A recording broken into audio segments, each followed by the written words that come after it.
Buenos días, hermanos, a todos. Que la paz de Dios esté con nosotros en esta mañana. Disculpas por la garganta, ¿verdad? Que está un poquito tocada. Vamos a compartir un mensaje en esta mañana. El domingo pasado, no sé si se acuerdan del mensaje de Juan Antonio Monroy, que habló de mujeres valientes, mujeres de fe, mujeres convencidas, mujeres en la cual enseñaron grandes cosas a sus hijos, a sus nietos, ¿verdad? Como la mamá de Timoteo, su abuela Loida, entre otros. Hoy voy a hablar en el tema en el cual se titula Dios no busca hombres y mujeres perfectos, Él perfecciona a los que buscan.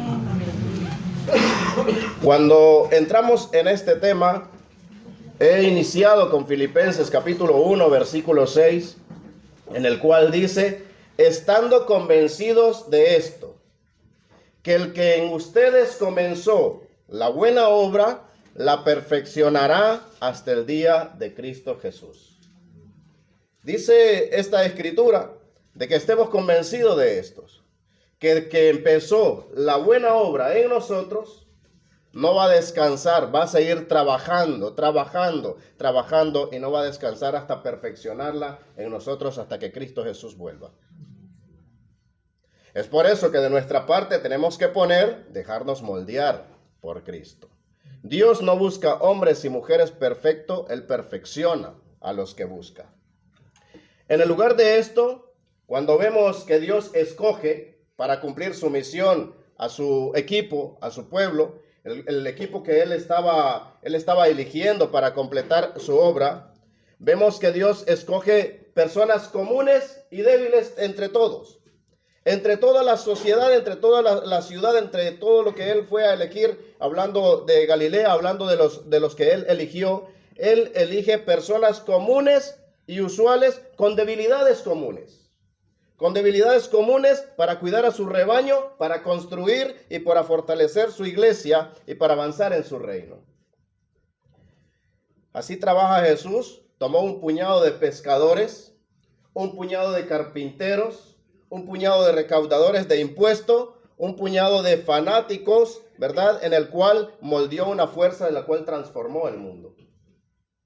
Dios no fue y Jesús no fue y puso y empezó a elegir este doctor, este erudito, este grande conocido, este político. Jesús no fue de esa manera. Él se fue y fue a elegir a los más comunes, a los menos famosos, a los que menos la sociedad miraba. Aquellos fue y eligió a pescadores. Imaginémonos cuando hace la transformación en Zaqueo. Zaqueo era un recaudador de impuestos, pero además de que era un recaudador de impuestos, los recaudadores de impuestos en ese tiempo tenían una fama terrible. Hasta el nombre lo tenía bien puesto, Zaqueo. Saqueaba a todo mundo. Seguro los discípulos le dijo: Jesús, ten cuidado con el bolsillo. Y Jesús viene y transforma a ese hombre, pero ese hombre toma la actitud de dejarlo todo por seguir a Jesús, por seguir al Maestro. Jesús hace la elección y al que elige es el que toma la decisión de decir: ¿continúo siendo como soy o haya una transformación en mi vida? Cuando hay esa transformación en nuestra vida, es cuando experimentamos lo lindo, lo maravilloso que es seguir a Jesús. El Maestro viene y de todos estos pescadores, recaudadores de impuestos y esos hombres común y corriente, viene y Él hace de todas sus debilidades, hace fortalezas. Produce una grandeza en esas personas, un cuyo valor en el cual es incomparable. A partir de esto ejemplo, vemos el entrenamiento de Jesús en estos discípulos, cómo los entrena, cómo los lleva. Jesús se convierte en un gran discipulador, en el cual los hace unos grandes discípulos, del cual trastornaron el mundo entero. Por eso esta carta a los Corintios, que les invito que en su casa la revisen bien, y vemos la grandeza de cómo Dios por medio del poder del evangelio y de todos aquellos que transmiten el evangelio, cómo ha trastornado el mundo en el cual le ha hecho un cambio total en la mentalidad, del cual muchos no han creído en Dios, pero cuando vemos la grandeza de lo que ha hecho Jesús, entonces decimos, ¿cómo no vamos a creer en Dios con toda esa grandeza? Para entender un poco esto, en el cual los judíos, en algún momento he compartido esto, pero lo vuelvo a compartir porque me es necesario para conectar con lo que quiero que entendamos en el medio, ¿verdad? Esto solamente ha sido la introducción. La educación judía tenía algo muy importante, algo muy grande. Según la ley judía, era del cual un niño judío era enseñado, era obligatorio enseñarle a un niño judío, enseñarle la cultura, enseñarle la palabra de Dios, y esto se llama la Misná. La Misná era lo que le repetía a los niños en el momento, decía, y repetirás al acostarte, lo que han escuchado ustedes en Deuteronomio alguna vez, y repetirás al acostarte, al levantarte, se las enseñarás por el camino. Entonces siempre los padres al acostarse, al levantarse, le repetían estas palabras a los niños, y cuando iban por el camino también le repetían estas palabras a los niños. Tradicionalmente se le enseñaba de los 3 años en adelante, entonces los padres empezaban a enseñarle todas estas plegarias básicas, de las cuales eran que la Torá prohibía. Entonces el niño se le enseñaba, y lo que decía era, y la Torá que nos mandó Moisés es el legado de la congregación de Jacob. Oye Israel, nuestro Dios uno es, y amarás al Señor tu Dios con todo tu corazón, con toda tu mente y con toda tu fuerza. Los niños ya venían entendiendo desde muy pequeño lo importante que era, lo grande que era Dios, y lo importante que era amarle con toda su mente, con toda su fuerza y con todo su corazón. Ahí empezaba la educación, y entonces ellos entendían que al amar a Dios con todo su corazón, con toda su mente y con toda su fuerza, entonces ellos entendían de que no podían romper las leyes de la Torá, de la cual constituye muchísimas leyes de moralidad, muchísimas leyes de las cuales tenía.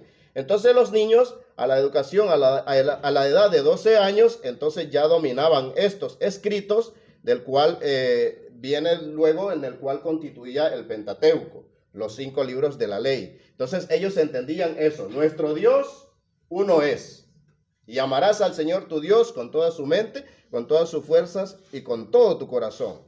Entonces luego, cuando ya ellos entendían todita la ley, cuando ya habían crecido, se habían graduado de todita la ley, entendían aproximadamente las 613 leyes que había de moralidad, había de limpieza, de alimentación, de todo había ahí, de política, de todo había. Entonces ellos entendían eso, decían, ya he terminado.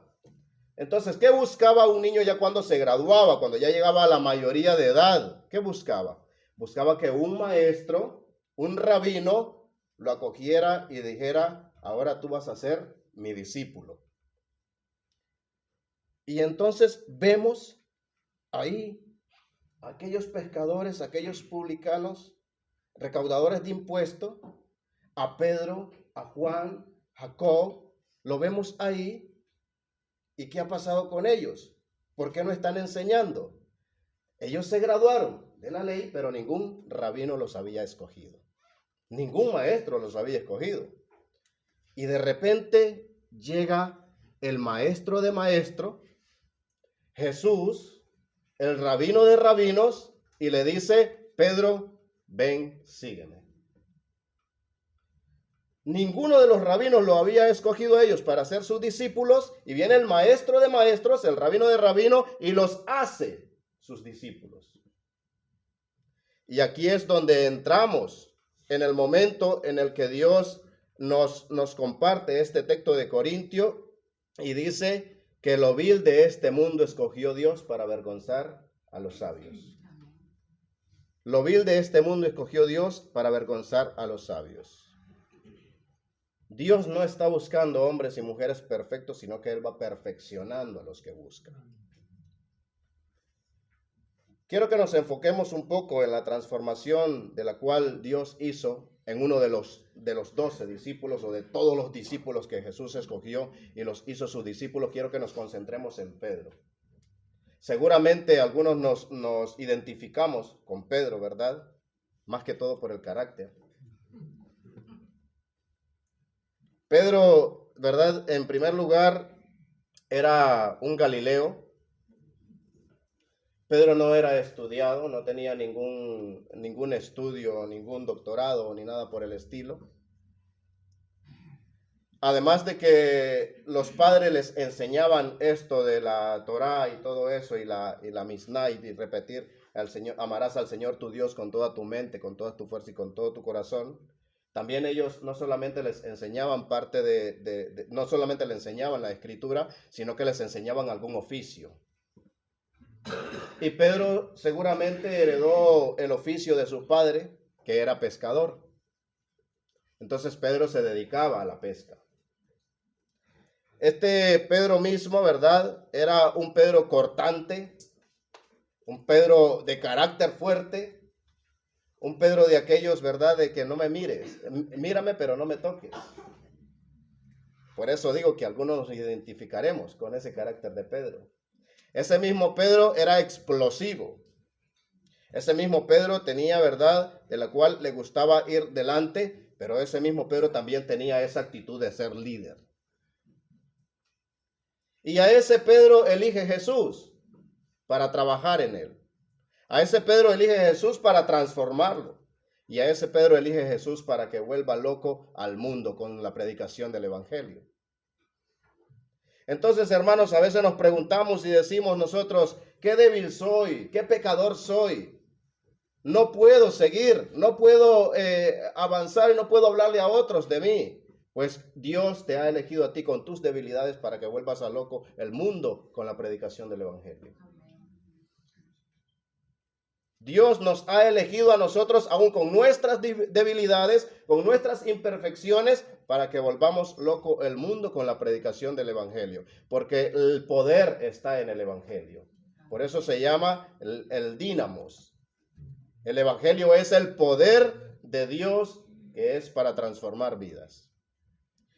Entonces Pedro era un pescador y Jesús lo elige y le dice que lo hará pescadores de hombres. Ese mismo Pedro posteriormente enseña cosas importantes a la iglesia. Si ustedes leen la primera carta de Pedro, les daré unos tips del capítulo 1 hasta el capítulo 5. Si ustedes leen la primera carta de Pedro, es interesante cómo Pedro está animando, reforzando a la iglesia. Por aquellos años, allá en el 64 después de Jesús, venía y Nerón incendió Roma. Algunos de ustedes quizás han escuchado el incendio de Roma. Incendió Roma y la dejó totalmente hecha en cenizas. Pues Nerón, lo que él quería era destruirla, pero necesitaba un chivo expiatorio para echarle la culpa. Y en este caso le echó la culpa a los cristianos. Los cristianos porque eran perseguidos, los cristianos de los cuales eran acusados de comer carne, porque decía, ¿verdad?, que cuando partimos el pan, ¿verdad?, partimos en la semejanza del cuerpo de Cristo. Entonces acusaban a los cristianos de canibalismo. También acusaban a los cristianos de inmoralidad, porque se hablaba del amor de los unos a los otros. También acusaban a los cristianos, los acusaban de otras cosas, muchas más, de la cual decía de no tener amor a la familia. Porque Jesús dijo, el que no dejara padre a madre por causa de mí, no es digno de mí. Entonces los acusaban de muchas cosas. Entonces Nerón se aprovecha de eso y le echa la culpa a los cristianos del incendio de Roma. Entonces los cristianos empiezan a ser perseguidos terriblemente, de lo cual eran echados al foso de los leones, o muchos eran quemados, eran lacerados completamente. Entonces los cristianos estaban siendo atacados en ese momento. Entonces Pedro les da un aliento y Pedro empieza en la primera carta de Pedro 1:6, en lo cual vosotros os alegráis porque aún por un poco de tiempo, si es necesario, que seáis afligidos en diversas pruebas. Pues para esto fuisteis llamados, porque Cristo padeció dejándonos ejemplo para que sigamos sus pisadas. Y Pedro empieza a animar en el 4, el capítulo 4, y dice: amado, no os sorprendáis por el fuego de prueba de cual los ha sobrevenido, como si alguna cosa extraña os aconteciese, sino que gozaos por cuanto sois participantes de los padecimientos de Cristo, para que también la revelación de su poder sea completa. Entonces, y Pedro anima en el 5:10 y dice: mas el Dios de toda gracia, que nos llamó a su gloria eterna en Cristo Jesús, después de que hayáis padecido un poco de tiempo, Él os perfeccione, afirme, fortalezca y establezca. A Él sea la gloria por los siglos de los siglos. Amén. Entonces Pedro está animando a la iglesia, que no desmayen, que permanezcan en la gracia. Ahora, con esto en mente, vemos a Pedro. Estoy hablando de un Pedro que está hablando ya 60 años después de Cristo, que ha hablado, que les está animando con esas palabras, y los cristianos lo están recibiendo cuando ha sucedido muchos años. O sea, ya aquí vemos un Pedro animando a la iglesia, ya vemos prácticamente un Pedro transformado. Pero antes de eso, miren qué interesante. Antes de eso, Pedro tuvo que pasar por la prueba de fuego. Pedro tuvo que pasar por el zarandeo de Dios. Pedro tuvo que pasar por el proceso de transformación de Jesús. Antes de eso, recordemos, Pedro era como decía, tenía carácter fuerte. Recordemos a Pedro cuando fue y le cortó la oreja al soldado cuando iban a apresar a Jesús. Cuando iban a apresar a Jesús, vino Pedro y con su carácter sacó su espada y le cortó la oreja al soldado. Y Jesús le enseñó en ese momento a Pedro de que él no quería guerra, sino que quería paz. Que quería paz. Entonces, cuando nosotros hacemos cosas negativas, miremos a Jesús. Miremos a Jesús y preguntémonos: ¿qué quiere Jesús de mí? ¿Es lo que estoy haciendo? ¿Es como estoy actuando conforme a mi carácter? ¿O es otra cosa que quiere Jesús? ¿Es que yo esté peleando o Él quiere paz? ¿Es que yo esté odiando o Él quiere perdón? ¿Es que yo esté uno en contra de otro o es que Él quiere que seamos unidos? Preguntémonos qué quiere Jesús. Porque cuando nosotros no miremos la cruz, cuando nosotros no miremos a Jesús, entonces la transformación no va a entrar en nosotros. Hasta que nosotros miremos a Jesús, hasta que nosotros miremos la cruz, hasta que nosotros miremos a ese Jesús resucitado, entonces vamos a ser transformados. Y eso es lo que Dios quiere. Por eso dice: Él no ha elegido a ninguno perfecto, puesto que la iglesia es un hospital. Es un hospital donde hemos venido todos enfermos, con cargas. Hemos venido cargados. Pero no es posible que salgamos cargados de la iglesia. Hemos venido cargados a Jesús. Cargados de pecado, cargados de muchas cosas, de las cuales pensamientos negativos en la cabeza. Hemos venido cargados a la iglesia de mucho estrés, de ansiedad, pero no es posible que salgamos así igual de la iglesia. Porque este hospital es diferente a todos los hospitales. En este hospital hay sanidad y transformación. Porque Jesús está aquí. Y Él nos transforma. Él te ha elegido a ti así, enfermo, débil. Así te ha elegido. Pero Jesús no quiere que tú salgas así, de esa misma manera. Él quiere que salgas transformado de aquí. Y ese Pedro, de lo cual Jesús le enseñó, ese Pedro, aún con todas sus debilidades, imagínense que Pedro recibió 2 revelaciones grandes. O sea, ¿cómo es posible, Dios? ¿Cómo le revelas a un hombre con un carácter así, a un hombre con un carácter de lo cual es explosivo? ¿Cómo le haces estas 2 revelaciones? Y una de las revelaciones que recibió Pedro fue aquella en la cual Jesús preguntó: ¿quiénes dicen los hombres allá afuera que soy yo? Y a todos los que les preguntó Jesús, contesta Pedro y le dice: tú eres el Cristo. Tú eres el Cristo. Y le dice Jesús, Pedro, no te lo ha revelado ni carne ni sangre, sino mi Padre que está en los cielos. Por tanto, yo te daré las llaves del reino de los cielos, y todo lo que ates en la tierra será desatado en los cielos, y todo lo que desates en los cielos será desatado en la tierra. Le dio la autoridad a Pedro. A un hombre débil.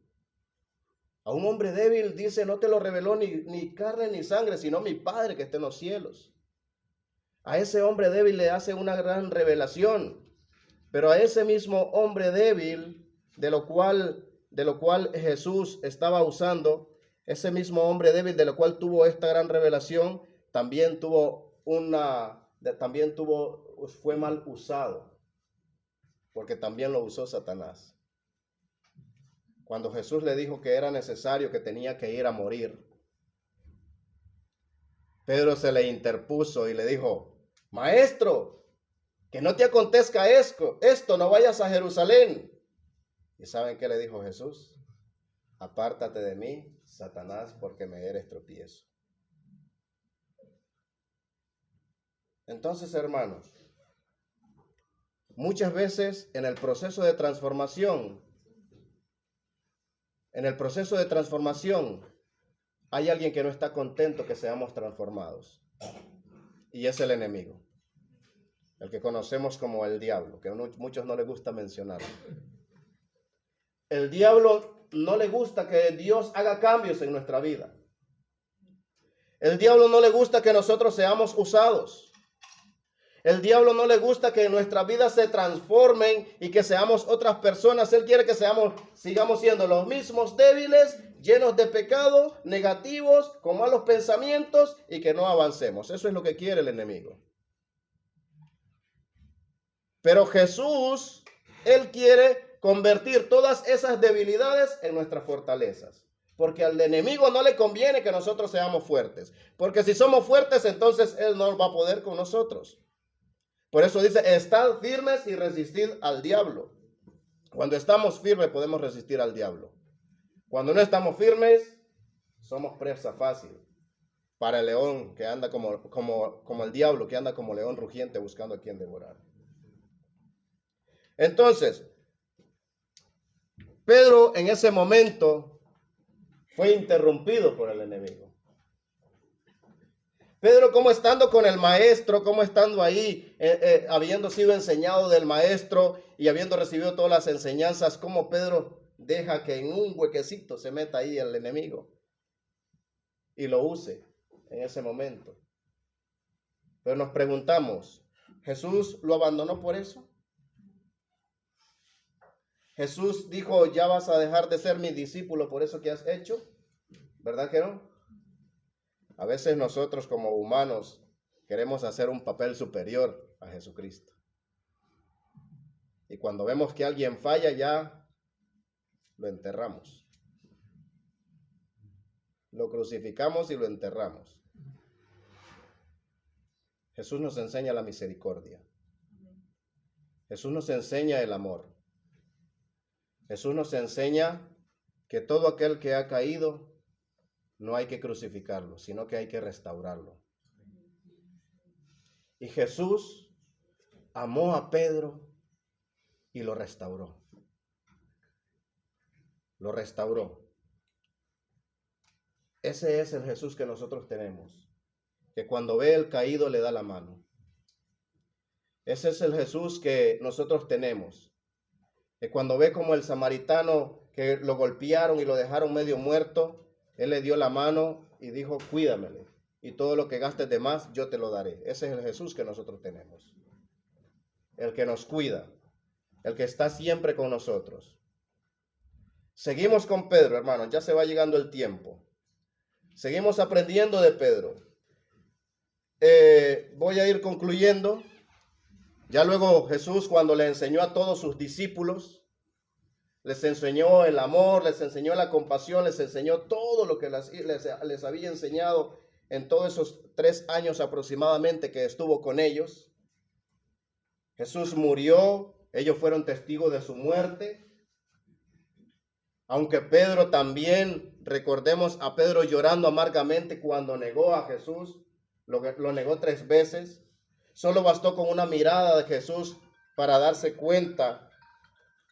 Perdón, hermano.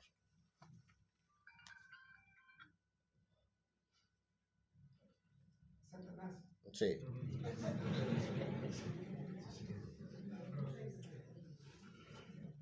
Y no se quiere apagar todavía. Hermanos, y Jesús niega a Jesús, Pedro niega a Jesús, y cuando lo ve Jesús, Pedro llora amargamente, porque sabe que ha negado al Maestro. Y Pedro fue testigo de la muerte de Jesús. Pedro fue testigo de los padecimientos de Jesús. Y Pedro fue testigo de la resurrección de Jesús. Luego, cuando Jesús resucitó, se ascendió a los cielos, se les apareció unas cuantas veces, pero ya luego Jesús se fue. ¿Qué hizo Pedro y otros discípulos después de que Jesús se fue? ¿Fueron con ese fuego a transformar y a trastornar el mundo como dice primero a los Corintios? No. Volvieron a sus vidas de pescadores. ¿Por qué? ¿Por qué Pedro y otros discípulos vuelven a sus vidas de pescadores? ¿Acaso no habían entendido el mensaje de Jesús? ¿Acaso no habían recibido, no habían experimentado todo eso que Jesús les había enseñado? ¿Qué pasó? ¿Por qué vuelven a sus vidas de pescadores? Muchos de los escritores dicen de que Pedro se sentía indigno por haber negado al Maestro. Se sentía como decepcionado de él mismo. No es que no había entendido el mensaje de Jesús, sino que se sentía completamente decepcionado de él mismo. Y Pedro también, cuando interrumpió la ida a morir a Jerusalén, dice que sentía como un vacío él, que no sabía ni qué hacer. Entonces Pedro volvió a ser pescador como para olvidarse de todo. Pero es imposible olvidarse de Jesús. Más estando con él ahí 3 años continuamente. Imaginémonos. Esto es nosotros que muchas veces somos domingueros, que solo venimos los domingos. No nos olvidamos. Ahora estando ahí 24/7 con Jesús, era imposible olvidarse de Jesús. Y seguro la mente le estaba chocando a Pedro cuando vuelve a pescar. Dice que cuando se fue, cuando hubo comido, dice Simón Pedro, hijo de Jonás, se fue con otros a pescar. Estaba con él, estaba Tomás, llamado Dídimo, estaba Natanael de Caná de Galilea y los hijos de Zebedeo también estaban ahí. Y dijo Simón Pedro, le dijo, vamos a pescar. Y entonces ellos dijeron, vamos nosotros contigo. Y dice que cuando estaban pescando, dice que va un hombre y le dice, ellos no habían pescado nada toda la noche. Estamos hablando de los discípulos después de la resurrección de Jesús. Y no habían pescado nada toda la noche. Y dice que se les aparece allá un hombre y les dice, echad las redes a la derecha. Y ellos echan la red a la derecha y dice que no podían sacar la red porque estaba completamente llena de peces. Y luego le dice, el hombre dice que tenía como una fogata y le dice, dame algo de comer. Dice que él tenía unos panes ahí y se le encendió la cabeza, se le encendió la luz a Juan y dijo, este es Jesús. Y dice que Pedro se tiró de la barca. O sea, Pedro estaba ansioso de querer volver a ver al Maestro. Y que le diera una luz, qué es lo que iba a hacer con su vida ahora que había vuelto y que estaba en ese stop de su mente y que no estaba continuando con ese ministerio y que no estaba continuando con todo eso que Jesús le había enseñado. Y Pedro estaba ansioso y cuando se da cuenta que es Jesús, dice que se lanza de la barca y fue nadando hasta Jesús. Y Jesús le dice a Pedro, Pedro, ¿me amas más que todos estos? Qué fuerte.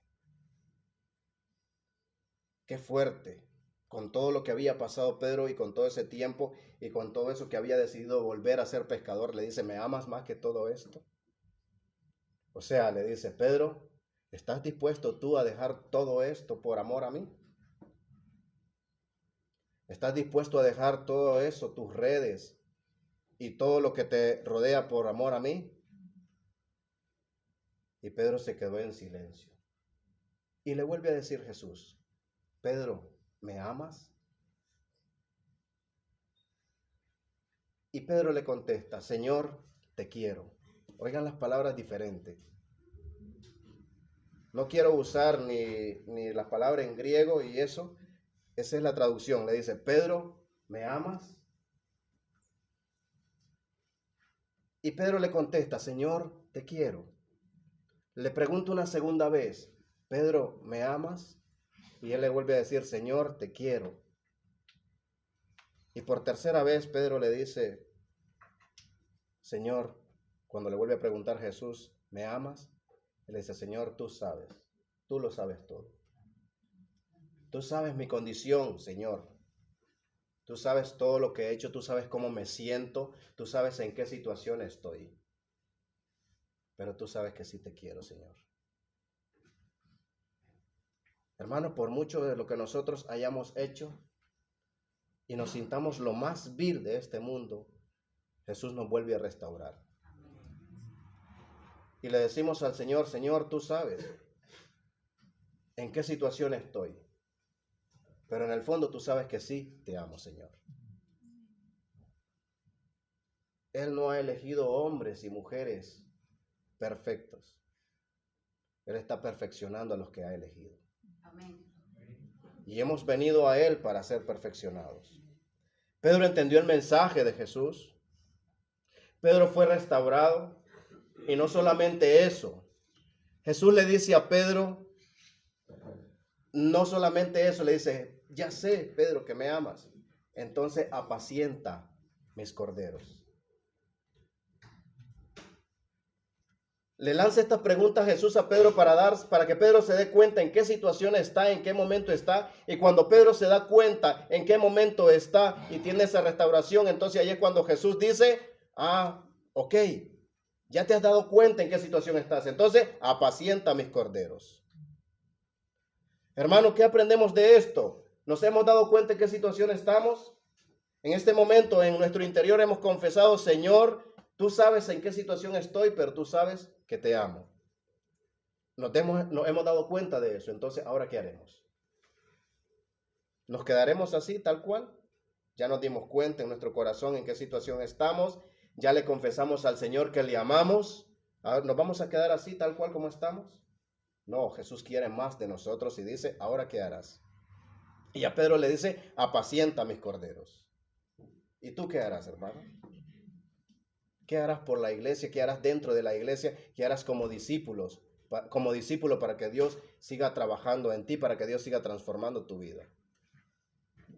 Y Jesús le dice, no solamente eso, apacienta mis corderos, sino que le dice a Pedro, ahora que te has dado cuenta lo que es estar conmigo, ¿sabes qué, Pedro? No solamente eso, sino que también va a suceder algo en ti. Y lo que va a suceder algo en ti va a ser algo fuerte, de lo cual es necesario que pases por todo esto. Lo que va a suceder en ti, Pedro, es que más adelante vas a morir por mi causa. Y Pedro se dio cuenta lo importante del valor del evangelio. No solamente es arrepentirnos, hermanos, y darnos cuenta en la situación que estamos y ser restaurados, sino que también es importante darnos cuenta cuánto vale el evangelio para nosotros. ¿Cuánto vale el sacrificio que Cristo ha hecho por nosotros? ¿Cuánto vale en nuestras vidas? ¿Qué significa eso en nosotros? ¿Qué haremos? Les dejo la pregunta, ¿qué haremos? ¿Cuánto vale el evangelio para ti? ¿Cuánto vale el sacrificio de Cristo para ti? Ahora la pregunta queda, ¿qué harás? Y dice que sí, le llegó la muerte a Pedro en el futuro. Y Pedro dice que le tocó morir como el maestro, crucificado. Pero dijo él que no era digno morir como su maestro. Y dijo que lo crucificaran con la cabeza hacia abajo. Nunca seremos dignos de ser como el maestro al 100%, pero somos dignos de su transformación. Amén. Y él está transformando nuestras vidas. Bendiciones, hermanos. Amén.